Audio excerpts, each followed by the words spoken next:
As we shift into the new year, the South Dakota State basketball team shift into Summit League play.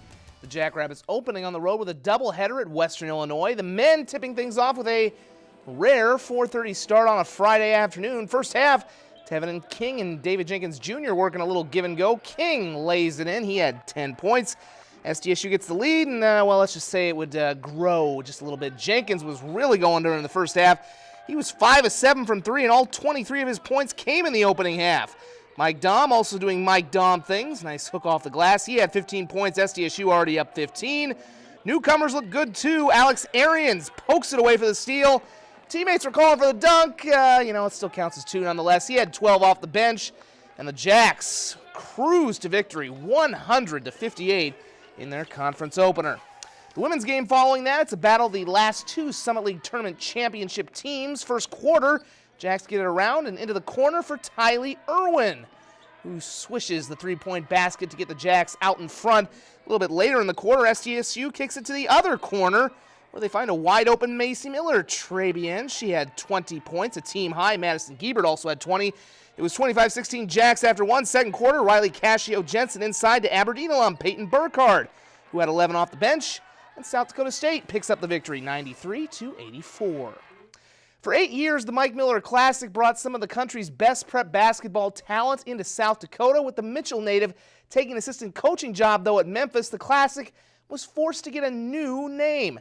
The good news is that it hasn't changed the quality of the games. The Hoop City Classic in full swing at the Corn Palace, and we had a classic between Bridgewater Emory and Breckenridge, Minnesota. Huskies down 8 at half. They start coming back, though, thanks to Chase Aaron on the back door. He had 13 points. A little bit later, it's Sawyer Schultz, number 3, for a long 3. He had a team-high 23, and Bridgewater Emory trails by 1. Now, it looked like Breckenridge might pull away because of their big 7-footer, Noah Christensen, the North Dakota State commit, with the runner to give the Cowboys a 5-point lead. However, the Huskies have one more big run in them. Carter Dye backing down another big fella and hitting the fadeaway. He had 15 points. A lot of depth on this Bridgewater Emory team. They're ranked number 1 in Class B for a reason. Then late in the half with the game tied up, it's Jonah Hofer for the go-ahead 3. He had 19 points. He just didn't have a win because that Christensen kid, turns out he can hit from beyond the arc too. This 3 evens things up. And Breckenridge would go on to get the victory in overtime, 79-77. Great game, though, out at the Corn Palace. We had an old-fashioned 6:05 battle next between host Mitchell and O'Gorman. First quarter, Knights with the numbers. Nice passing finds Luke Ronsick to give his team the lead. Of course, his sister Emma just committed to Creighton recently. His sister Junior for the girls team. And Colonels were hanging tough early on as well. Caden Sukup with a 3 on the wing.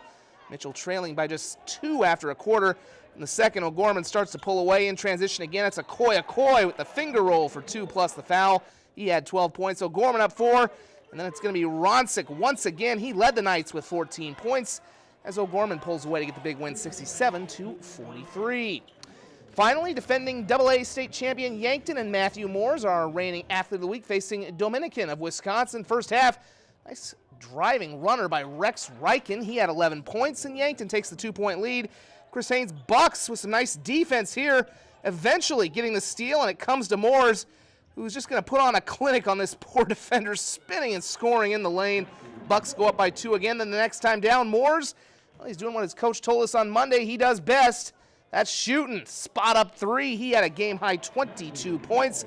And he also had some help from his friends, Cole Sawatsky, on the next possession with a 3 to help Yankton pull away. He had 15 as the Bucks get the victory 72-52. More action tomorrow, most of it shifting over to the Sanford Pentagon.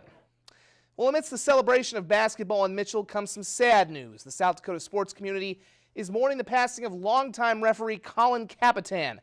Nicknamed Cappy, the Yankton native began officiating high school basketball games in 1958 and went on to referee college and prep football and basketball.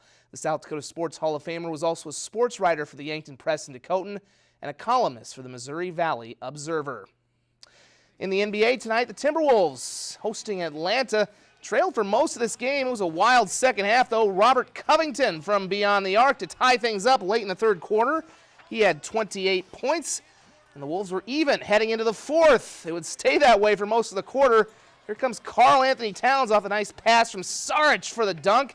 Towns had 31. This game, though, would go into overtime, And Atlanta would get the last laugh. Kevin Huerter for 3 as the Hawks get the 123-120 victory. And also coming up tomorrow on Sunday, of course, the Vikings playing the Chicago Bears for a trip to the playoffs in which they could likely end up playing the Bears once again should they make the wild card round. The scenario is simple for the Vikings.